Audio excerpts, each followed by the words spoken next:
That night didn't arrive loudly. There was no argument, no sudden shift, no moment I could point to and say, "This is when it started." Everything looked normal on the surface. The room felt familiar. The voices were calm. And still, something felt quietly wrong, not enough to name but too present to ignore. I remember sitting there, aware of how still everything was. The kind of stillness that doesn't bring comfort, only attention.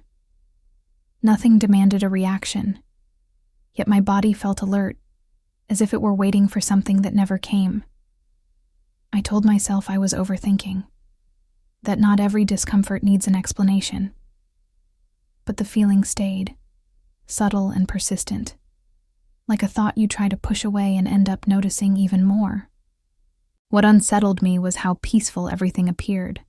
No tension in the air, no visible cracks, just a calm that felt slightly misaligned, as if it were resting on something unfinished.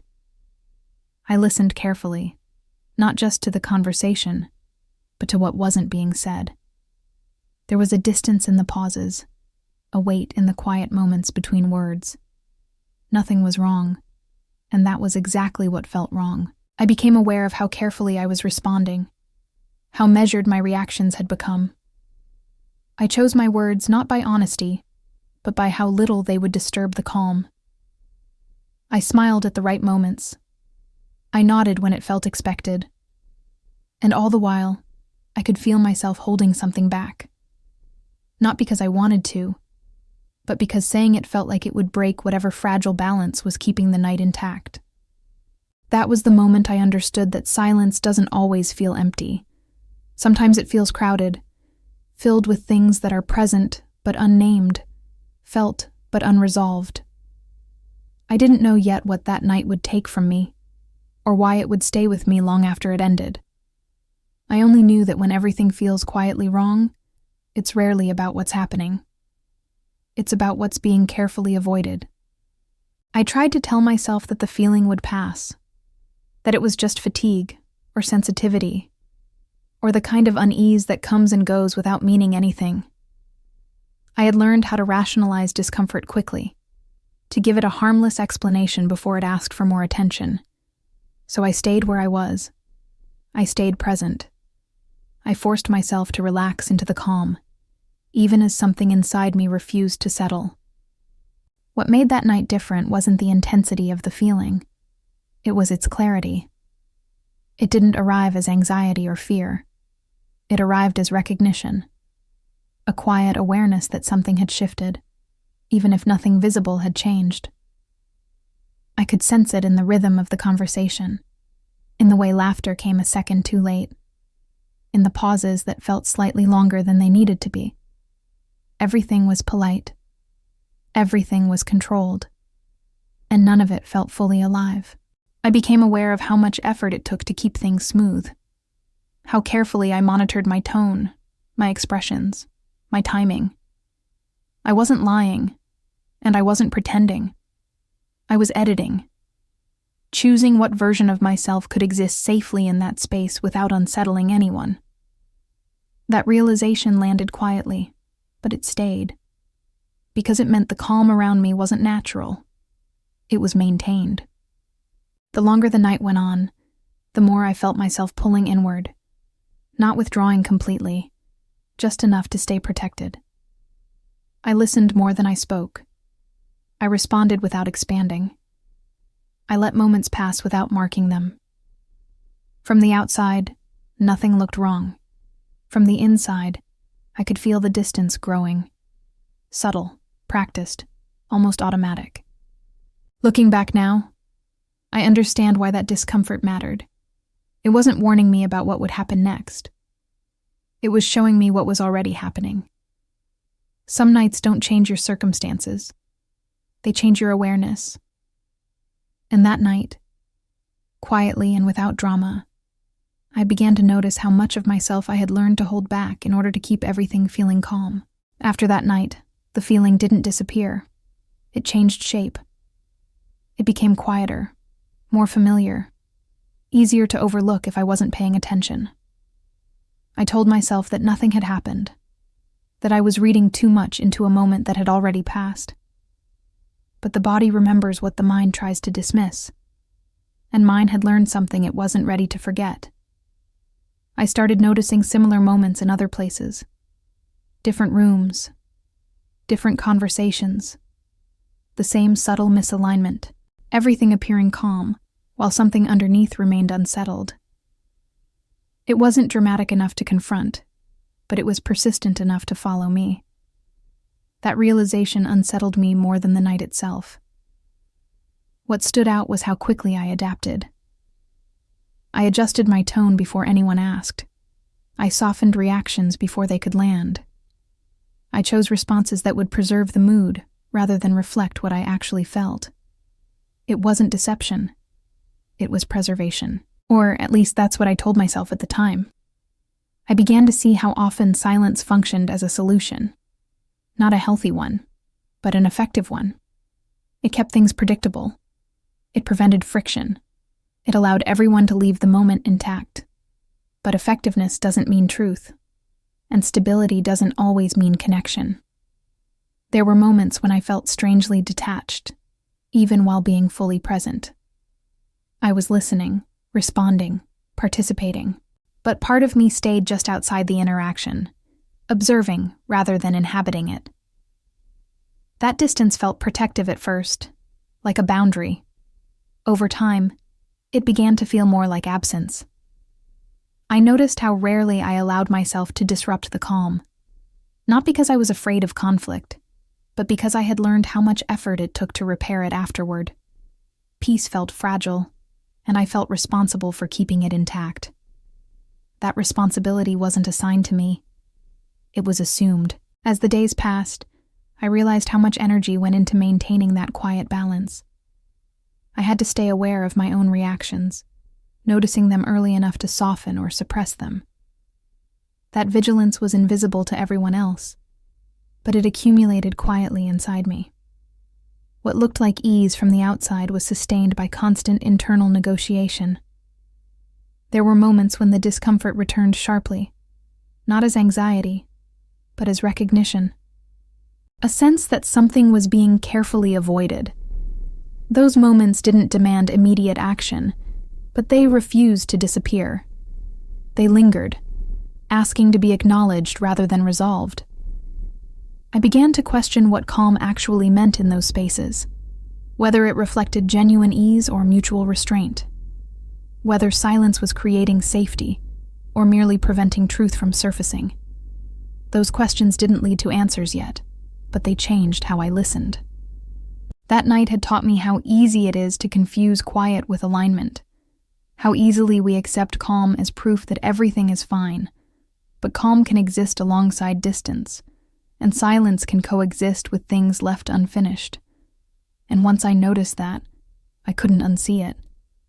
The night everything felt quietly wrong had ended, but its echo followed me, not as a memory, but as a lens through which I began to see every calm moment differently. What unsettled me most was realizing how normal that feeling had become. Quietly wrong no longer felt like an exception. It felt familiar. I moved through conversations with a sense of caution I hadn't consciously chosen, as if I were always adjusting to an invisible imbalance. Nothing demanded correction, yet something always felt slightly off, asking for attention without knowing how to speak. I noticed how often I prioritized smoothness over honesty, how quickly I redirected thoughts that might introduce discomfort. I wasn't hiding the truth. I was postponing it indefinitely. That delay felt reasonable, even responsible, until I started to sense how much of myself was being held in reserve. Calm had become something I maintained rather than something I experienced. There were moments when I caught myself rehearsing responses internally. Not arguments, not confessions, just safer versions of what I might say if things shifted. Those rehearsals rarely left my mind. They stayed there, contained, reinforcing the idea that expression was optional, but restraint was required. I became aware of how silence shaped my presence. I spoke less, but listened more. I reacted gently, even when something landed sharply. I allowed moments to pass without marking them, From the outside, this looked like composure. From the inside, it felt like compression. What made it difficult to confront was the absence of conflict. Nothing was breaking. No one was upset. The atmosphere remained calm, undisturbed. And yet, I could feel how that calm depended on careful avoidance. Not avoidance of danger, but avoidance of truth. I started to sense how much responsibility I had taken on without realizing it. I was managing the emotional temperature of rooms I didn't control, monitoring reactions that weren't mine, absorbing discomfort so it wouldn't surface elsewhere. That responsibility wasn't acknowledged. It was simply expected, reinforced by how well everything stayed intact. There were moments when I wondered what would happen if I stopped adjusting, if I allowed a reaction to exist without smoothing it out. The thought wasn't dramatic. It was unsettling.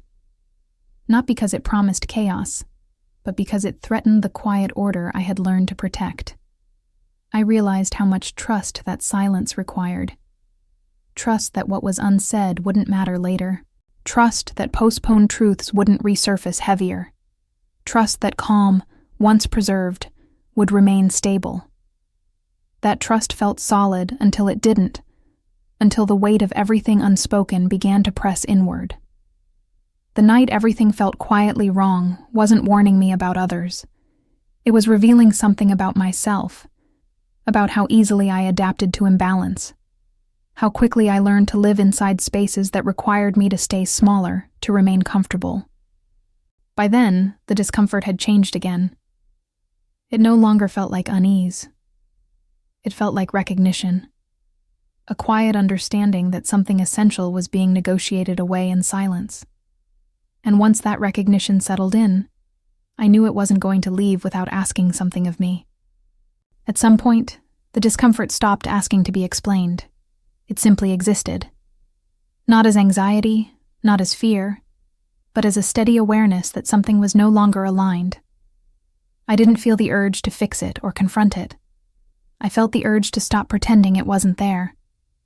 I realized how often I had chosen adaptability over authenticity, how easily I shifted to fit the emotional shape of a room. I told myself this made me perceptive, considerate, emotionally fluent. Remnants of pride still lived there.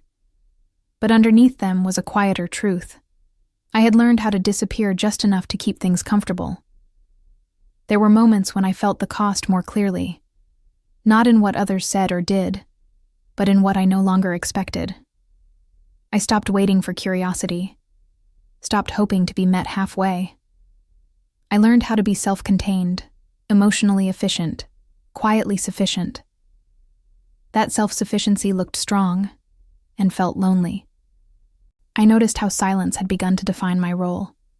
I was the one who didn't escalate, the one who stayed calm, the one who absorbed tension so it wouldn't spread.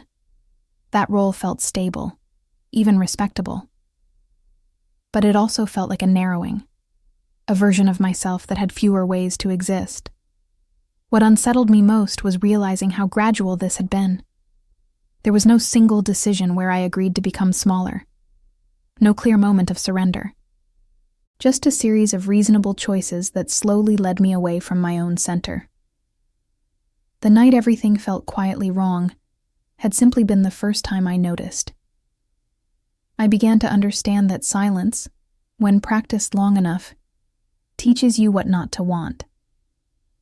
It reshapes your expectations. It convinces you that ease is better than truth, that calm is better than clarity.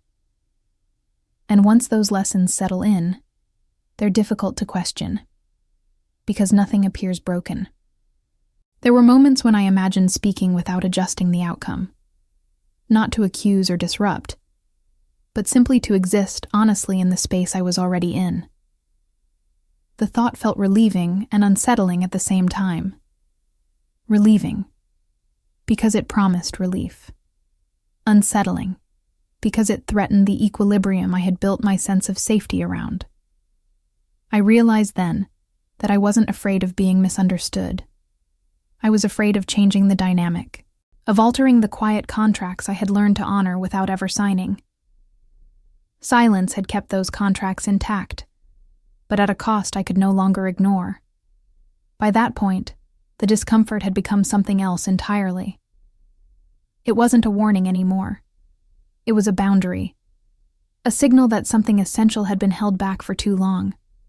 Nothing outside of me had changed, but internally, something was no longer willing to stay quiet. And standing there, still calm, still composed, I understood that the night everything felt quietly wrong wasn't a memory I needed to revisit. It was a moment that continued to live in me, asking the same quiet question every time I chose comfort over presence. How long can something remain unspoken before it becomes a loss? I didn't leave that night with answers. I didn't suddenly understand what needed to change or what should have been said. What stayed with me was simpler and heavier than that. The awareness that something true had been felt and carefully set aside. That awareness didn't demand action. It asked for honesty. Not with anyone else, but with myself. Because ignoring that quiet misalignment required more effort than acknowledging it ever would. There is a difference between calm that settles you and calm that contains you. Between silence that offers space and silence that slowly takes it away. That night taught me how easily we can mistake comfort for alignment and stability for connection. It reminded me that something can remain intact and still be incomplete, and that listening to what feels quietly wrong is not about creating disruption.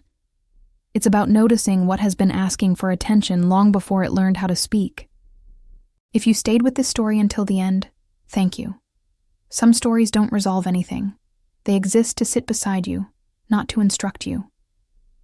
If this felt familiar, let that recognition remain gentle. There are more stories like this waiting, quiet, reflective, and honest about the moments that don't announce themselves, but still matter deeply. If you return for the next one, we'll continue from here, paying attention to what whispers instead of what demands, and allowing space for what has been quietly asking to be seen.